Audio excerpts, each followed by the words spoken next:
Christmas has been and gone, but how many pets were bought as presents, I wonder, and how many are now looking for a home? Well, Deborah Satchell is the acting animal care manager for the RSPCA Danaher Animal Home at Wethersfield, and she joins me now. Good afternoon. Good afternoon.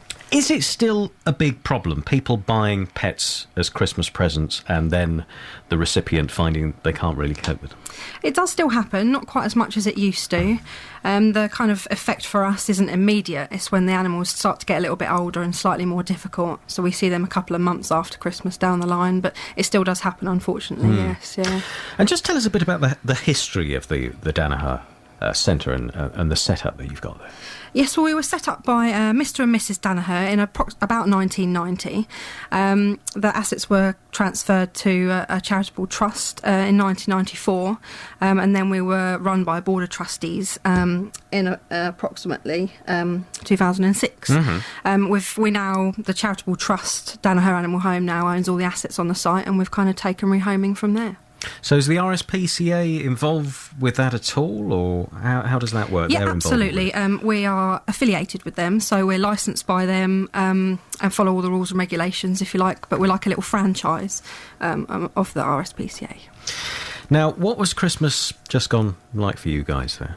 Incredibly busy, as you can imagine, and we're always full of animals. We work pretty much on a one in, one out, and they don't take 2 weeks off over Christmas, so we're there the entire time, and Christmas Day as well, and Boxing Day.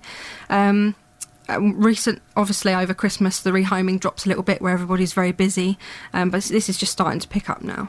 And more people coming to places like yours to get dogs and cats rather than going to pet shops, do you find? I think so, yeah. There's still people that do that, but the message to get out there is to rehome rather than buy sort of from the shops and things like that. And what sort of reasons do you get for people bringing animals to you? It can be a variety of things, really. Sort of most recently is not being able to afford to keep animals, or people are having to downsize their accommodation, or perhaps renting and therefore can't take their pets with them. And we see a lot of stray animals as well who have just escaped or kind of been let out. And sometimes the animals all within the household, they don't get on with each other, so it's quite a broad spread of reasons, really. Yeah, I mean, you must have encountered some real horror stories in your time. Yeah? Unfortunately, yes, yeah, but kind of the joy that we take from turning those cases around and getting them back out into homes is kind of worth the emotional turmoil. Yeah. And is it cats as well that you look after there? Yeah, absolutely. Dogs, cats and small furries, yeah. And how many animals do you have there at any one time? Usually quite a lot. We can have up to 84 dogs at any one time, 48 cats, 13 or so rabbits and as many small fluffies as we can fit in the barn. But generally the dogs tend to hover around the 70 mark. It's dogs predominantly that we have there. And when an animal comes to you, I suppose it varies depending on what animal it is, how long before you can kind of turn it round and have it ready to go out again to a new owner? Yes, that very much varies between animal to animal, really. Some we can get in, have them assessed and kind of up for homing within the week. Others take a bit longer to settle in, or if we have to put a behaviour training programme in place, for example. But generally, on average, a couple of weeks. And the RSPCA has been running this Adopt a Dog programme. How has that worked and how successful has it been? Very successful, yes. I think, you know, no matter how successful we are, there will always be animals out there who need homes, so it's kind of an ongoing campaign.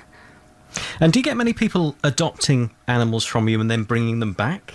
It does happen, unfortunately. We can't kind of predict every single thing that happens, so what we do is we do our best to judge the type of home somebody can offer, and best place them and match them with the right animal, but unfortunately sometimes it does result in that.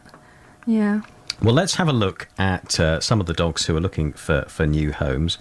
And if you were reading the Essex Chronicle back end of last year, you might have seen a whole list of animals. There was 12 in total, wasn't there? And I'm pleased to say that the majority of them have now found new homes, which is all good news. Yep. But there are still a few that are looking for new homes. Bailey. Let's have a look at Bailey. 10 years old. He's a bull cross. He lost his home through no fault of his own and has had to have an operation on one of his back legs, looking for a quiet, comfortable home. He is indeed, yes. Yeah, he's very sweet. He's doesn't cope all that well in the kennels, so we're looking to find him somewhere to retire and spend his twilight years. He's lovely white. He is. He's got a very expressive face. Yes. Albie is a male 4-year bull cross. Very clever dog. Has been taught various tricks, loves his toys, and is very well mannered. He is indeed, yes. One of his favourite tricks is to roll over, and he speaks. So somebody's invested a lot of time and effort in him, and it's just unfortunate that he's had to come to us. Candy, we've also got Candy, who's a female 4.5-year-old bull cross. When Candy first came into the home, she just sat on her bed, but she's a very friendly dog, loves attention, and will make someone a great companion. Yes, yeah. All the dogs that we have are very sweet and just kind of looking for somewhere to go and have a forever home, really. And one more, Barney, who I want to take Barney home with me. The picture here. Oh, look at his face. So sweet. Male Labrador cross, 3 years old. Barney is sociable with other dogs and just needs a forever home. Not suitable to live in a flat because of his size. He's a big boy, then. Yes.